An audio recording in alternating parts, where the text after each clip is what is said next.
خاتون حضرات، یہ نعمت عقل جس کے بغیر آج کا اسلام جا رہا، یہ غور و خوض، یہ سوچ اور سمجھ کا پیرایا جس کے لیے ہمیں اللہ نے پیدا کیا کہ تمام عقل و معرفت کا صرف ایک کام بتایا، اِنَّا هَدَيْنَا السَّبِيلَ اِمَّا شَاكِرٍ وَإِمَّا كَفُورًا، یہی چوائس دیا، اس کے علاوہ کوئی چوائس نہیں۔ روٹی میں کوئی چوائس نہیں دیا، پانی میں کوئی چوائس نہیں دیا، شادیوں میں کوئی نہیں دیا، بچوں میں کوئی نہیں دیا، اسٹیٹس میں کوئی نہیں دیا، سارے ویل پروگرام رکھے۔ کیوں رکھے؟ خاتون حضرات، کوشچن پیدا ہوتا، کیوں رکھے؟ یہ کیا ضروری تھا کہ تمام تر کام تو آپ کرتا تو ہمارا کیا کام رہتا؟ Why are we created؟ ہر آدمی سوال کرتا کہ میں محنت کرتا ہوں، میں پڑھتا ہوں، میں جاب ڈھونڈتا ہوں، میں جاب کرتا ہوں۔ خاتون حضرات، یہ غیر معقول فکر ہے، اس لیے کہ آپ لوگ صرف کچھ عرصے کے لیے چند سالوں پر یہ حکم جاری کرتے ہیں۔ چند سالوں کے لیے آپ اپنے آپ کو اختیارات ذات کا حامل سمجھتے ہو، یہ غلط ہے۔ وہ وقت آپ کو یاد نہیں جب آسمانوں سے آپ کو بطن مادر میں رکھا گیا؟ کیا اس وقت آپ کا اختیار تھا؟ کیا آپ کے اختیار میں تھا کہ اپنی ماں چنتے، اپنا باپ چنتے، اپنا بھائی چنتے، اپنی بہنیں چنتے، اپنا ماحول چنتے؟ اگر آپ کو اجازت تو ہوتی کہ آپ اپنا ماحول چنتے تو کیا ضروری تھا کہ آپ غریب کے گھر پیدا ہوتے، آپ مزدور کے گھر پیدا ہوتے؟ آپ سب کی خواہش بل گیٹ کے گھر پیدا ہونے کی نہ ہوتی؟ قارون زمانہ کے گھر پیدا ہونے کی نہ ہوتی؟ کیا آپ یہ نہ چاہتے؟ پھر دیکھو انسان کا بچہ کیا وہ چلتے ہی وہ پی ایچ ڈی کر لیتا ہے پیدا ہوتے ہی؟ کیا وہ اٹھتے ہی اس قابل ہو جاتا ہے کہ کاروبار حیات نپٹائے؟ ایسا تو کبھی بھی نہیں ہوا۔ اس کی تو پیدائش سے لے کر 15-18 سال تک، آج بھی آپ دیکھ لیے اس جدید ترین زمانے میں جب عقل و معرفت اتنی آگے بڑھ گئی ہے، اب بھی سب سے بڑا مسئلہ جو ہے 15 سے 18 اور 20 سالوں تک اپنے بچوں کے تعلیمات کے تعین کا، کہ کیسے ان کو تعلیم دی جائے۔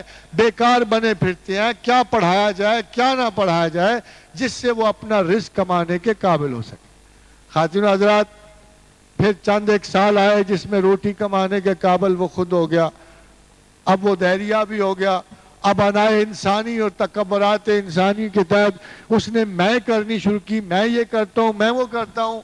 55-60 برس گزر گئے، دنیا نے کہا غایت و غرض اولا ختم ہوئی، تو نے جو کام کیا تھا ختم، آپ تو اس قابل نہیں ہے کہ دنیا کا کام چلا سکے۔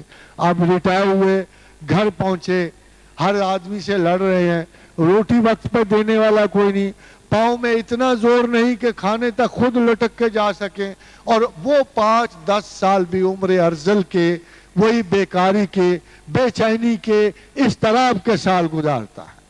اب مجھے بتائیے، جس انسان کے دونوں اینڈز جو ہیں، دونوں اینڈز جبری ہوں، وہ کتنی قدر رکھتا ہے؟ جب اس کا آغاز بھی جبری ہے، اس کا انجام بھی جبری ہے، تو وہ بیچ کے کچھ عرصوں کے لیے کیا دعوے کرتا پھرتا ہے؟ اس لیے حقیقت یہ ہے، اور اب اس سے آگے بڑھیے، یہ تو ایک ان بلٹ آرگومنٹ ہے۔ آگے جائیے ذرا، آپ کے علاوہ کتنی مخلوقات زمین پہ بستی ہیں؟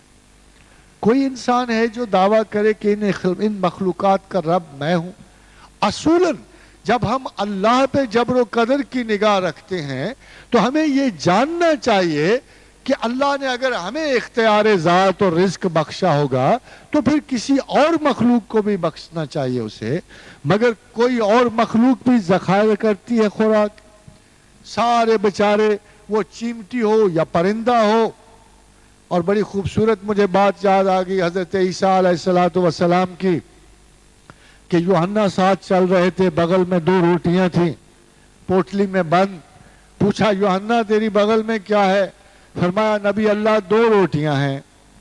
فرمایا یوحنا کس لیے؟ کہا حضرت ایک آج کے لیے، ایک کل کے لیے۔ فرمایا یوحنا تم نے توکل میں ہمیں پرندوں سے بھی نیچا گرا دیا ہے، کسی پرندے کے گھونسلے بھی میں ہفتے بھر کا راشن دے کر۔ کسی جانور کے گھر میں بھی وہ رزق دیکھا ہے جو سنبھال کے رکھا ہوا، یہ کل کھاؤں گا، یہ پرسوں کھاؤں گا. اور اے حضرت انسان، آپ کی یہ سینس آف انسیکیورٹی، یہ بے چینی، یہ اس طرح کا عالم ہے کہ آج کے لیے، کل کے لیے، سالوں کے لیے، سینچریز کے لیے، اپنی اولاد کی 7 پشتوں کے لیے آپ رزق کے سامان مہیا کرنے کی فکر میں ہوتے ہوں. تو بیسیکلی یہ غیر متوکل ہونا اور یہ خدا پر قطعاً یقین نہ لانے کے برابر ہے، قطعاً یقین نہ لانے کے برابر. تو خداوند کریم نے یہ چیزیں آپ پہ نہیں چھوڑی، وہ چھوڑ بھی نہیں سکتا تھا. دیکھیے ابھی آپ حیران تو ہوں گے کہ یورپ والے بڑے رئیس اور امیر ہیں اور ہم مسلمان بڑے بھوکے پھرتے ہیں. اصولاً قرآن حکیم میں بھی جب رسول اللہ صلی اللہ علیہ وسلم اس معاشرے میں موجود تھے تو بڑے مسلمان گلا کرتے تھے. اور گلا کیا کرتے کہ یا رسول اللہ صلی اللہ علیہ وسلم، ہم اللہ کو مانتے ہیں، صبح و شام اس کی تسبیح کرتے ہیں، ہمارے پاس ایک وقت کھانے کو بھی نہیں ہے، اور دشمنوں کے بازار مال و دولت سے بھرے پڑے ہیں، ان کے اسباب دنیا جو ہیں سنبھالے نہیں جاتے، یہ نمرود و شداد و حامان و قارون کی طرح بکھرے پڑے ہیں، اور ہمارے پاس کھانے کو بھی نہیں ہے. تو قرآن حکیم نے ایک آیت نزول فرمائے، اللہ نے فرمایا اگر ایک مصلحت مانے نہ ہو، اگر ایک مصلحت مانے نہ ہو تو میں اہل کفر کے در و بام چاندی کے بلکہ سونے کے کر، ان کی سیڑھیاں بھی سونے کی کر. پوچھا گیا کہ پروردگار یہ مصلحت کیا ہے، کیا چکر؟ مصلحت فرمایا مصلحت یہ ہے کہ تم لوگ سہار نہیں سکو گے ان کی خوشحالی، تم پھر لندن، نیو یارک اور پیرس کو ہی دنیا سمجھو گے اور جنت سمجھو گے. اور ہمارے ہاں بڑے بڑے ریلیجس اسکالر ایسے پیدا ہوئے کہ جنہوں نے مغربی دنیاوی آسائشات کو دیکھتے ہوئے یہ مطلق فیصلہ دے دیا کہ جنت اور جہنم دونوں دنیا پہ، اللہ کے پاس اتنی جگہ ہی نہیں ہے اوپر کہ وہ جنت بنا سکتے. اسی طرح جب ملائکہ کا ذکر ہوا، جنات کا ذکر ہوا، تو بہت سارے ایسے بھی اسکالر پیدا ہوئے، ان کو خیال آیا بھلا آدمی کے علاوہ بھی اللہ کوئی شے بنا سکتا؟ قطعاً نہیں بنا سکتا. تو لوگوں نے اپنے تصورات تخلیق خدا پہ مسلط کر دی، اور لوگوں نے خدا کو ایک مجبور کی حیثیت سے دیکھا کہ جو انسان بنا کے عاجز ہو گیا، جو مخلوقات ارضی بنا کے عاجز ہو گیا. اخلاص جھلکتا ہے تیرے حرف و سخن سے،